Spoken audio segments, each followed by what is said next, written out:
आई है आपने मंदिर के अंदर, तो कुछ देर बैठिए, कुछ देर स्मरण करिए।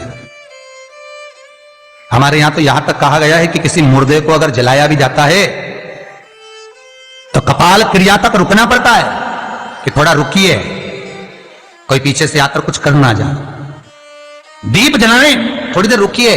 और दीप का भी नियम है महाराज, दीप का भी नियम। दिए में जो फूल बत्ती लगती है, गोल बत्ती लगती है, गोल वाली, ये बत्ती हमेशा कोई विष्णु भगवान की पूजन कर रहे हो, शिव जी की पूजन कर रहे हो, कोई अन्य देवता का अगर आप स्मरण कर रहे हो तो गोल बत्ती लगाई जाती है। भगवान के मंदिर में पूजन कर रहे हो तो गोल बत्ती लगाएं। लंबी बत्ती, लंबी वाली जो बत्ती होती है, लक्ष्मी की पूजन में, देवी पूजन में, जितनी भी माताओं की आप पूजन करोगे, जितनी भी देवियों का आप स्मरण करोगे, उसमें लंबी बत्ती का प्रमाण है। पितरों की पूजन में लंबी बत्ती का प्रमाण है। पितरों को कभी गोल बत्ती नहीं लगती। आप मटके के पास में, परिंदे के पास में, जल के पात्र के पास में कोई भी अगर दिया लगाएंगे तो वहां गोल बत्ती रखकर लगाएंगे तो घर में लक्ष्मी नहीं टिकेगी।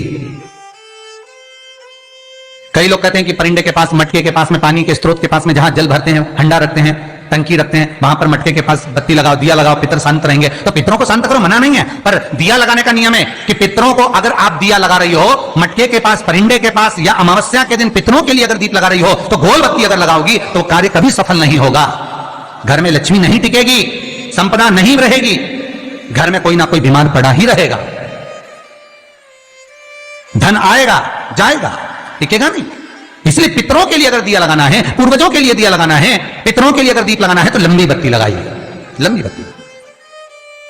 महाराज लंबी बत्ती का प्रमाण हमारे यहां शास्त्र का, गोल बत्ती का प्रमाण।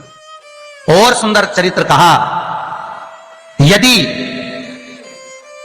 आपके जीवन में बहुत ज्यादा लक्ष्मी से तकलीफ है, कष्ट बहुत ज्यादा है, या संबंध खराब हो रहे हैं, बहू और बेटों के संबंध खराब हो रहे हैं, अदालत में बात चली गई कि लड़की और लड़के का तलाक होने वाला है, बहू अपने घर जाकर बैठ गई, आने को तैयार नहीं है, जमाई अपने घर रह गया, लड़की को लाने को तैयार नहीं है, सास बहू में आपस में तनमन चल रही है, प्रेम बिल्कुल नहीं है, या लक्ष्मी आती ही नहीं, बहुत कष्ट है, जमीन जायदाद पड़ी बिक नहीं रही, तो एक काम करना, इतना दुख अगर आपके जीवन में है तो कार्तिक के महीने तक रुको, और कार्तिक का महीना आए, त्रयोदशी तिथि आए, कोई सा भी हो, सोमवार, रविवार, मंगल, बुध, कोई सी भी त्रयोदशी, प्रदोष, कोई सी भी प्रदोष तिथि आए, उस दिन तुलसी की लकड़ी, पहले से तुलसी आपके घर में अगर सूखी हो, तुलसी सूख गई हो, तो उसकी जो लकड़ी होती है, उस लकड़ी का 7 लकड़ी का बंडल बनाकर दीप बना लो। लकड़ी का दीप मतलब लकड़ी, पतली पतली डालियों को लेकर कच्चे सूत से उसको बांधो और बांधकर घी में डुबक दो। कार्तिक के महीने में शुक्ल पक्ष की त्रयोदशी तिथि जब आए, प्रदोष का जब व्रत आए, उस दिन भगवान के मंदिर में, शिव मंदिर में नहीं, भगवान किसी भी देवता के मंदिर में, विष्णु के मंदिर में, नारायण के मंदिर में, कृष्ण मंदिर में, राम मंदिर में, किसी भी मंदिर में, मंदिर ना हो तो अपने घर के मंदिर में शाम के समय पर उस तुलसी की लकड़ी का दीप, दिया भरकर उसमें घी डालकर जो दीप प्रकट कर देता है, जला देता है, दीप को प्रज्वलित कर देता है, उसके घर में कभी संपदा की कमी नहीं होती। महाराज विष्णु पुराण में स्पष्ट लिखा है। इसलिए शायद कहा जाता है कि भगवान को सर्वश्रेष्ठ कौन सा चंदन अच्छा लगता है। आपको पहले भी कथा में कहा, आगरा की कथा अगर किसी ने सुनी होगी तो उसमें वर्णन किया, भगवान को सर्वश्रेष्ठ चंदन कौन सा, भगवान को सर्वश्रेष्ठ चंदन कौन सा प्रिय है, वो कौन सा चंदन है जो भगवान विष्णु को लगाएं, राम को लगाएं, कृष्ण को लगाएं, वो कौन सा चंदन है जो श्री हरि को लगाया जाए। तो जीते जी भगवान विष्णु एक बार गले लगाते हैं, उसको कहते हैं हरि चंदन। कौन सा चंदन है? हरि चंदन। हरि चंदन बाजार में नहीं मिलेगा, हरि चंदन आपको बनाना पड़ेगा। कैसे बनाना है? तुलसी जब सूख जाए उसकी जड़ को निकाल लिया जाए, वो जड़ को पानी में धो लिया जाए, धोने के बाद उसको सिलबट्टे पर, पत्थर पर घिसा जाए और घिसकर उसमें थोड़ा सा कुंकू, रोली डालकर तैयार कर कर जो भगवान विष्णु के मस्तक पर, कृष्ण राम के मस्तक पर लगा देते हैं और उसकी एक बिंदी अपने हृदय पे लगा लेते हैं। जीते जी भगवान एक बार उसको गले लगाते ही हैं। हरि चंदन प्रियता।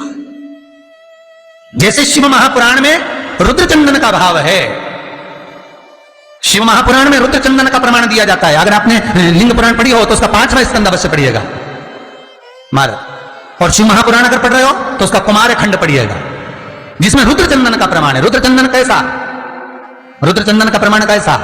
तो महाराज कहा चंदन घिसकर, पीला चंदन घिसकर उस चंदन को 3 मुखी रुद्राक्ष पर लपेट लिया जाता। 3 मुखी रुद्राक्ष पर उस चंदन को लपेटा जाता। लपेटोगे उसके बाद उसको ऐसा गोल करोगे तो एकदम चिकना हो जाएगा, एकदम चिकना, ठीक है, एकदम चिकना हो जाएगा। और उस चंदन को आप शिवरात्रि के दिन, और कोई से भी महीने की शिवरात्रि, किसी भी महीने की हो, सब फलदायी होती है। अगर आप पंचांग में देखेंगे तो शिवरात्रि लिखी हुई आती है, हर महीने शिवरात्रि पड़ती है। किसी भी महीने की शिवरात्रि पर रुद्र चंदन, अर्थात जो चंदन का आपने 3 मुखी रुद्राक्ष में लेपन करा है, उसका गोला बनाया है, वो चंदन अच्छा मोटा मोटा कर लेना, अच्छा बढ़िया, ऐसा नहीं थोड़ा बहुत ही लगा, पूरा रुद्राक्ष दिखना नहीं चाहिए, पूरा लपेट कर उसको शंकर के शिवलिंग पर ले जाकर रख दीजिए और फिर धीरे धीरे शंकर भगवान का जल अभिषेक करना प्रारंभ कर दीजिए। वो चंदन पूरा धीरे धीरे शंकर के शिवलिंग पर डलना चाहिए। शंकर के मूल मंत्र श्री शिवाय नमस्तुभ्यं का जाप करिए। यह कहलाता है रुद्र चंदन। इस चंदन के अभिषेक से महाराज जो काम नहीं होता, आप कर कर उस कार्य को प्राप्त कर सकते हो, सिद्ध कर सकते हो। रुद्र चंदन, हरि चंदन, रुद्र चंदन, ये वो चंदन है जो जीवन का सुख प्रदान करने वाले हैं, हरि तत्व देने